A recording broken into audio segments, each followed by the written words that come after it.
Well, that's put the task among the pigeons, hasn't it? Heavyweight boxing for you. Never rule anyone out in heavyweight boxing, as this is the boxing review for Fabio Wardley stopped Joseph Parker in the 11th round. Major heavyweight upset was no one saw coming. Yeah, people said Fabio Wardley does have that punch that can obviously knock anyone out. But we were all saying, everyone was saying Joseph Parker just never was above him. Fabio Wardley, career best performance for me. Career best performance, and what a way to put your career best performance in than Joseph Parker, who was next in line to face Alexander Usyk for the undisputed belt, and now Fabio Wardley comes on saying, not today, mate. This is my time now. This is my time. Heavyweight boxing for you. Honestly, it shakes up every time. Dubois knocking out AJ when we all thought AJ would win. Well, most people thought AJ would win. Now we've got Wardley stopping Parker. Just when you think someone's in next in line to face Usyk, they end up bloody using. And it all messes up again. What a fight. Honestly, what a fight though. Joseph Parker was winning. He was actually winning the scorecard as well. He was winning the scorecard. All Parker needed to do, which was mind-blowing why he was fighting fire with fire. I was watching it. I was thinking to myself, he isn't that done here, Parker, if he continues to fight fire with fire, especially in the 8th round as well, because we all know Fabio Wardley's got that movement and athleticism, and Wardley would have had more stamina as well, despite Joseph Parker's physical advances, maybe potentially tiring Wardley out. What a fight! What a fight! Second round, what a second round from Wardley, by the way, to dominate Parker like that. I did part of the first round as well. Then midway through, he felt Parker was taking control as well of the fight. Then round 10 and round 11 came. Two of the rounds of the year for me, especially round 10 and round 11. Two of the rounds for me. Well, round 10 especially. The 10th round is one of the rounds of the year. It really is. Back and forward. Just when you thought Wardley was done, then Wardley counters Parker as well. And we all thought Parker was done before the bell saved Parker. And that was already the warning sign for Parker straight away. Because we all know Wardley would come out in the 11th round thinking I've got him here. And he's got the momentum. And Wardley had momentum during that 11th round. Oh, that's what shock horror. The 11th round, Wardley stops Parker. People will say, was the weight a problem for Joseph Parker? Did he come in too heavy to the stamina? I am quite shocked by Parker because Parker normally has the durability and stamina. But when you've only had he's only had, what was it, 1 round, 2 rounds since Pretoria in the last, 12 to 15 months? It's not really a shock then, is it? It's not actually a shock that Parker's stamina won out. Because he didn't have rounds before this fight. He knocked Pretoria out early. Standing Wilder fights were way before the Pretoria fight. So, yeah, he didn't have rounds, Parker, and that was the worry going into the fight, was the rounds, and now, and that's what happened. He just stopped in the 11th round. But I don't think weight was a problem though for Parker. It was a game plan. It was a game plan for the final 3 rounds. Why are you fighting fire with fire? Honestly, it's like Rocky Balboa, Apollo Creed. Fabio Wardley is Rocky Balboa. Joseph Parker is Apollo Creed. No, that second fight in the final round. It felt like the final round from that Rocky Balboa, Apollo Creed rematch. I can just imagine Andy Yee shouting at Joseph Parker, "Stay away from him! Stay away from him!" I'm trying to do my Duke best voice. That's what it felt like. Oh my god, it felt like a Rocky fight. Honestly, it felt like a Rocky fight, and it's a Rocky Balboa story for Fabio Wardley as well. Especially with no experience in amateur background, it was all white collar background. Respect to put. Come on, people. Respect to Fabio Wardley. Got to give him respect. Keeps proving everyone won every time.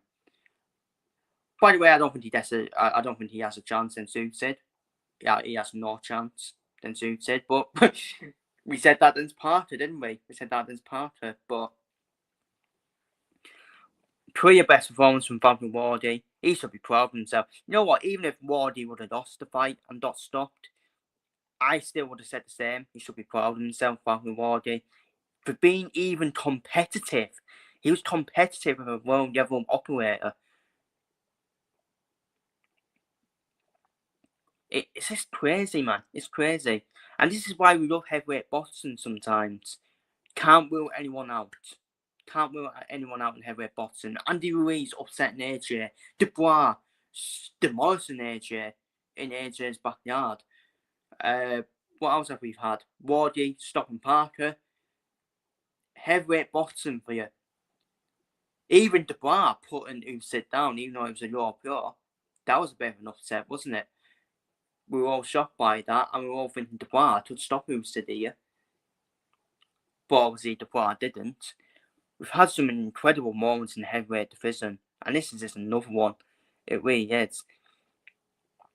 What next for both? Well, Joseph Parker's now fallen down the ladder now.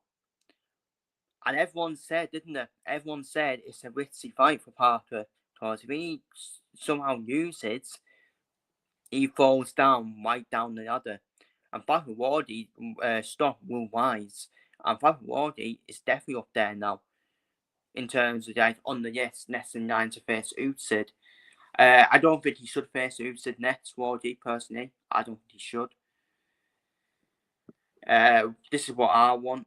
This is what I would do. I would actually make Fabio Wardley versus Adi Tabiel. Obviously, we know Tabiel is going to be fighting start of the year. I don't know if Wardley can recover in time to try and fight Tabiel, but that's the fight I would make next. Why not fight another interim champion? That's how it should be.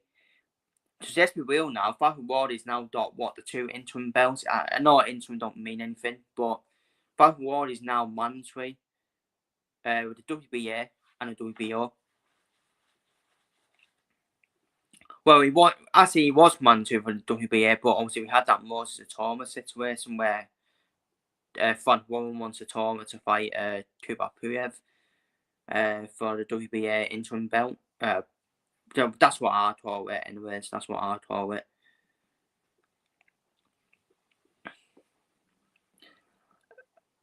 Yeah, the WBA is just a strange one. Yeah, you got a WBA regular belt, then you got an interim WBA belt, then it's like, what are we doing here? And this is why sometimes I'm all for the one division, one organisation, because it's just confusing. You have WBA, WBO, WBC, IBF. But at the same time, they've been in boxing for quite a long time. So I actually still want to keep them as well. And I do love Undisputed, being like Undisputed champion. Like having all them belts around you. It's just a brilliant image to see. Quite a beautiful image to see. But yeah, I think it's not even too early for Wardley. I just don't think Wardley beats Suited. I think Fabio Wardley, he's having all the talk now, isn't he? Having all the talk, calling Usyk out and all that. Yeah, that hasn't worked out for previous opponents when they've had all the talk then Usyk either. For me, Usyk would stop Wardley easy, personally. He would stop Wardley easy. But it's going to be the fight next, isn't it? I can just see it being the fight next. Usyd's definitely going to take it. Usyd will say, why would I be scared of Wardley? Was Joseph Parker overrated, people? Did we overrate Joseph Parker? It seems to think so, doesn't it? It does look like we did overrate Joseph Parker if he's used into a white collar boxer in battle with Wardley. Because for me, you shouldn't be using to a white collar boxer, I'm afraid. You shouldn't be using. As much as Wardley's getting better and better and proving everyone won.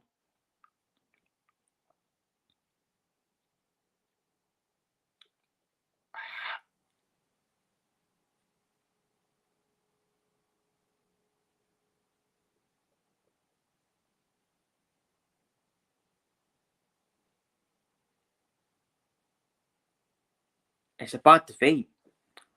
For me, I do feel it's quite a bad defeat for Parker. When he lost to Joe Joyce, everyone expected Joe Joyce to win at that time. This is a bad defeat for Parker. It really is. It really is a bad defeat. I'm not trying to disrespect Fabio Wardley. Fabio Wardley deserved to win, by the way. People argue that the referee, the stoppage was a bit premature. At the end of the day, Parker wasn't falling back. Parker was not falling back. Obviously, we've had a similar situation on the undercard with, was it Ezratea, Steve Woodhull? Steve Woodhull was actually fighting back. I thought that stoppage was premature. I don't think this stoppage was premature. Parker looked done. He did look done for me. When Wardley was having that onslaught on him in round 11. By the way, the speed Wardley throws at, by the way, when he throws them combinations with them onslaught, so quick. So quick as well. And that's what you need to do when you see your stoppers incoming as well. And I do think we did overrate Joseph Parker. But then again, it's heavyweight boxing, ain't it? Heavyweight boxing, anyone can beat anyone. Anyone can beat anyone. Like Wilder knocked Fury down, and then Wilder ends up losing to Parker and ends up getting knocked out by Cezanne. I know, make it make sense, isn't it? Make it make sense. So, but yeah, what a win! Major upset for Fabio Wardley in Fabio Wardley's favour. Joseph Parker, I'm afraid, he's fallen right down the ladder. I'm not saying he's done, Parker. I'm not saying, oh yeah, he should retire after this defeat. But it's a long way back now for Parker. And once again, all that hard work that he did on that rebuild, but then wins over Sam Wilder and Vettori, he now needs to do it again. He now needs to have 3 or 4 fights again, Parker, before he gets back into heavyweight contention. But we'll see how the matchmaking does. Because if we put Parker in against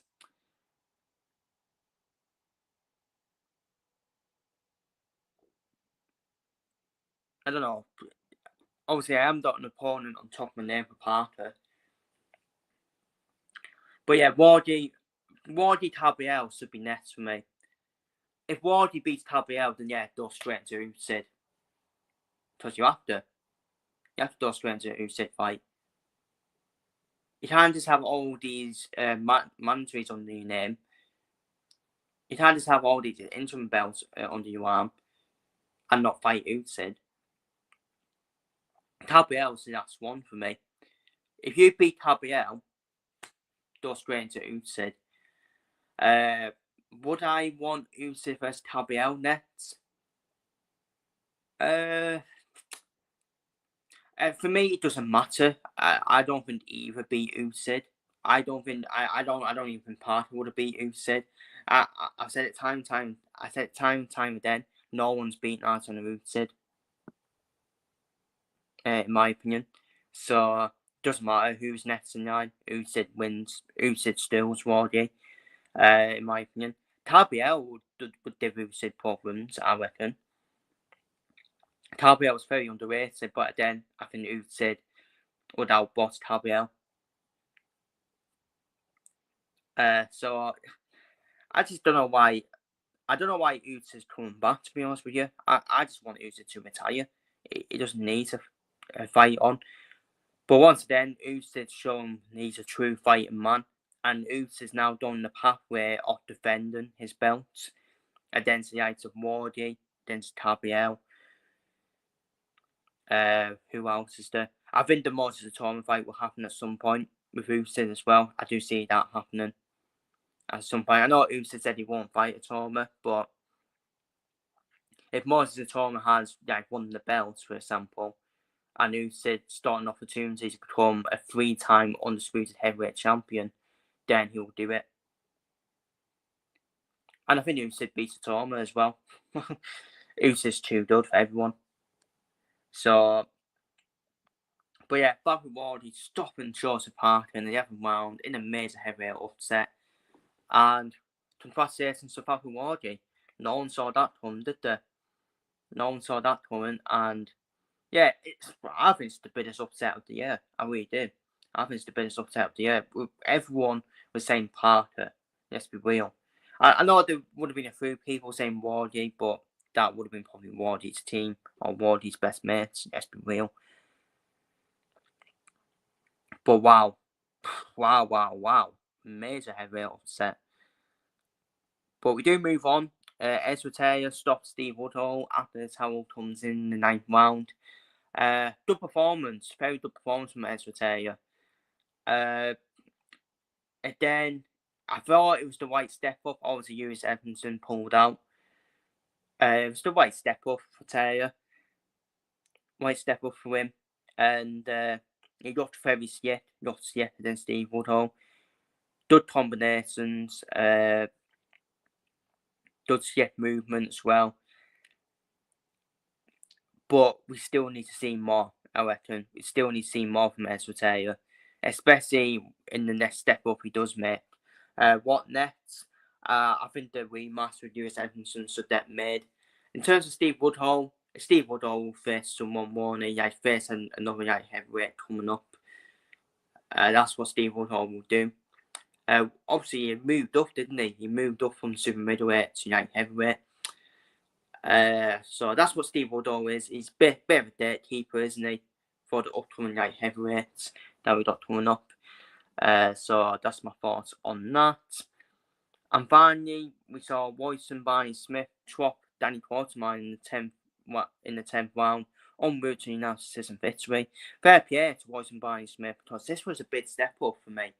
I predicted a draw for this fight. I just thought Danny Quartermine, he'll be a roughhouse. He did try to hold, make it ugly for Barney Smith, trying to clinch, but Barney Smith, very slick, isn't he? Very slick, movements very good, solid jab as well. Wasn't Barney Smith? Fast hands as well, got very fast hands.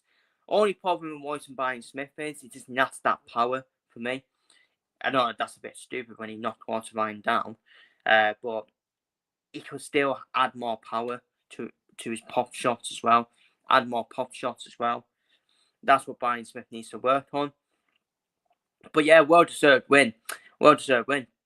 Comfortable win.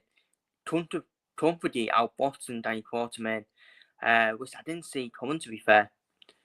I just thought, if Quartermine, we know what Quartermine was going to do. He was going to be that roughhouse, wasn't he, of a fighter, make it ugly for Barney Smith. I didn't say Barney Smith would use the fight. I thought it would be a draw at best because of how Quartermine fights. That's why I said a draw. But also Barney Smith also saw the adaptability as well, in terms of he's been watching how Danny fights, and yeah, comfortable boxing performance from Royson Barney Smith. Very good performance from him. Impressive performance for me.